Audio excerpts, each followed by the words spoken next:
Bila seseorang kekurangan tidur, itu dapat menyebabkan berbagai jenis penyakit, mulai dari usia yang lebih pendek, stres, menyebabkan obesitas, bahkan penyakit jantung yang merupakan penyebab kematian nomor 1 di dunia. Meskipun orang-orang sudah paham mengenai hal ini, tapi masih aja ada orang-orang yang tidak bisa tidur secara maksimal. Bukan karena tidak mau sih, tapi karena memang tidak bisa tidur. Lalu, bagaimana sih cara mengatasinya? Hai semua, saya Dr. Mugen and welcome back to the world of medicine. Santai sebentar sambil belajar yuk. Pada kesempatan kali ini, saya akan membahas mengenai cara mengatasi sulit tidur atau insomnia. Nah, seseorang yang mengalami sulit tidur biasanya dapat dikatakan sebagai insomnia. Namun di dalam dunia medis, biasa kita baru mengatakan seseorang mengalami kesulitan tidur atau insomnia ketika keluhannya terjadi di atas 3 malam dalam seminggu.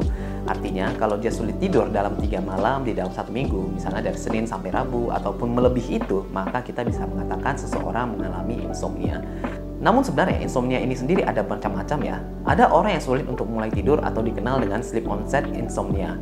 Ada orang yang sulit mempertahankan tidurnya sehingga sering terbangun yang dikenal dengan sleep maintenance insomnia.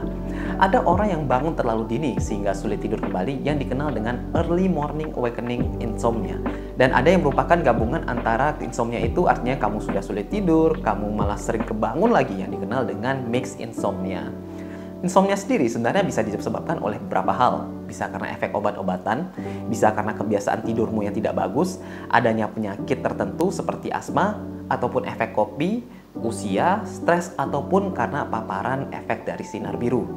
Dan sebenarnya saya pribadi pun tidak terlalu menyarankan untuk penggunaan obat-obat tidur ketika mengalami insomnia ini. Karena obat-obat tidur hipnotik umumnya dapat menyebabkan efek kecanduan sehingga kamu akan sulit untuk lepas menggunakan obat itu jika telah menggunakannya. Artinya bisa terjadi ketergantungan seumur hidup. Jadi pada kesempatan kali ini saya akan membahas beberapa kebiasaan yang dapat kamu lakukan untuk mempermudah tidurmu. Dengan harapannya, kamu tidak perlu mengkonsumsi obat-obatan ataupun pergi ke dokter lagi untuk agar dapat tidur lebih nyenyak. Karena sebenarnya dalam prinsip untuk penata laksanaan insomnia itu adalah dengan cognitive behavior therapy. Artinya kita lebih mengubah ke pola dari kehidupan kita, bukan dari obat-obatan. Nah, dengan begitu, inilah cara pertama yang harus kamu lakukan, yaitu dengan kurangi paparan HP atau komputer sebelum tidur. Nah, dengan meningkatnya perkembangan teknologi, membuat mata kita akan sering terpapar dengan sinar biru atau yang dikenal dengan blue light, baik dari HP ataupun dari laptop. Ketika kamu ingin tidur lebih cepat, disarankan untuk tidak menggunakan atau memainkan HP 2 jam sebelumnya. Jikapun kamu memang tidak bisa, setidaknya gunakanlah kacamata anti blue light atau aktifkan mode night light pada handphonemu atau laptopmu, sehingga sinar biru itu tidak bisa dipancarkan ke matamu. Hal ini karena sinar biru yang dipancarkan oleh dari HP ataupun laptop itu memiliki warna yang sama dengan matahari atau warna blue light itu sendiri. Sehingga jika kita menggunakan HP atau laptop seperti biasa, hal ini menyebabkan otak kita berpikir bahwa saat ini masih pagi ketika melihat suatu HP ataupun layar laptop itu. Sehingga itu membuat kita secara tidak sadar menjadi sulit untuk tidur. Sehingga jika kamu ingin mudah tidur, pastikan kamu mengaktifkan mode malam ataupun tidak menggunakan HP ataupun laptop ataupun alat elektronik 2 jam sebelum tidur. Nah, tips yang kedua yaitu hindari asupan kopi di malam hari. Setelah kamu meminum kopi, kamu mendapatkan asupan kafein yang membuatmu terjaga. Jika di pagi hari, sebenarnya itu tidak masalah. Tapi masalahnya, kafein akan tetap berada di tubuhmu hingga 10 jam setelah kamu mengkonsumsinya. Bahkan hanya setengah yang keluar setelah kamu minum kopi selama 6 jam. Sehingga sebaiknya hindari asupan kopi 6-10 jam sebelum kamu tidur. Artinya seperti ini, anggap saja kamu minum kopi jam 8 pagi. Maka kopi itu akan bertahan pada tubuhmu hingga jam 6 sore. Baru efek kafeinnya itu mulai menghilang dalam tubuhmu. Sehingga kalau kamu minum kopi malam misalnya jam 6, otomatis efek kafein itu bisa bertahan sampai jam 4 pagi subuh itu. Sehingga diusahakan jangan mengkonsumsi kopi ataupun teh, karena teh juga mengandung kafein meskipun jumlahnya lebih sedikit saat malam hari.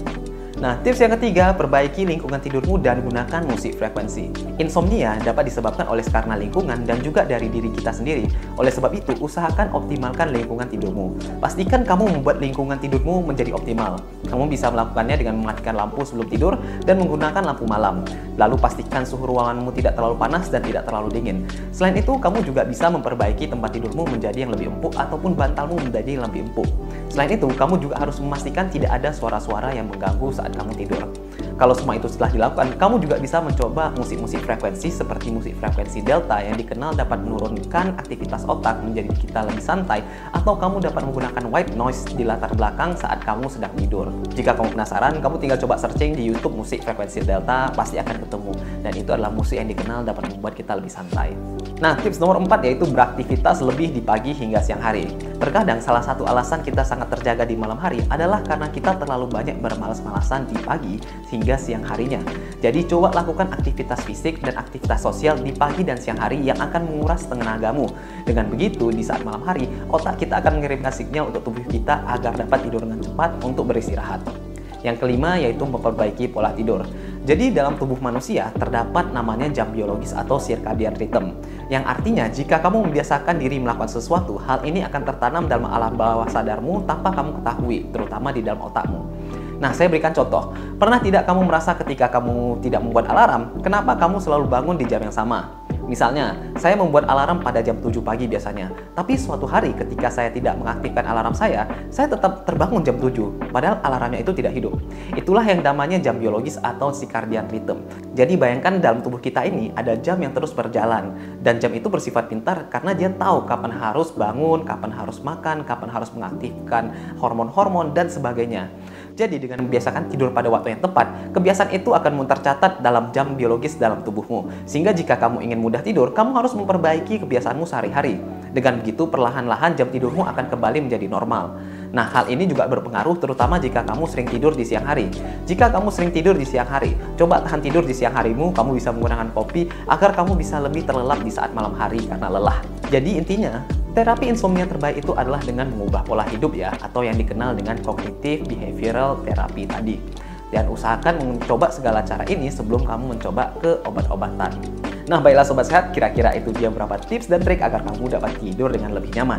Jika beberapa cara di atas telah dilakukan dan kamu masih sulit tidur, mungkin tidak ada salahnya kamu pergi ke dokter untuk diperiksa lebih lanjut apakah terdapat masalah yang membuatmu kesulitan tidur tersebut, atau untuk mendapatkan obat-obat tidur itu sendiri.